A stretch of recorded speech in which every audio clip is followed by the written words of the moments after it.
All right, today I'm going to show you how to do remote start on a Nissan Frontier. I'm going to show you how to do remote start using the key fob on this particular Nissan Frontier. But before I get started, could you give me a thumbs up as well as subscribe to my channel if you find this video helpful in any way.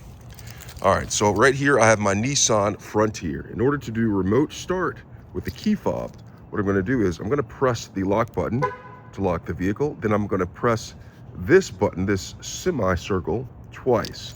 So let me go through the process. The lock, 1, 2, hold it down, POP. And then it starts just like that.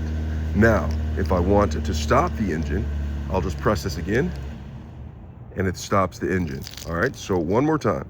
1, boom, boom, hold. And that is how you do remote start on a Nissan Frontier. Hope this has been helpful. Thanks a lot for watching.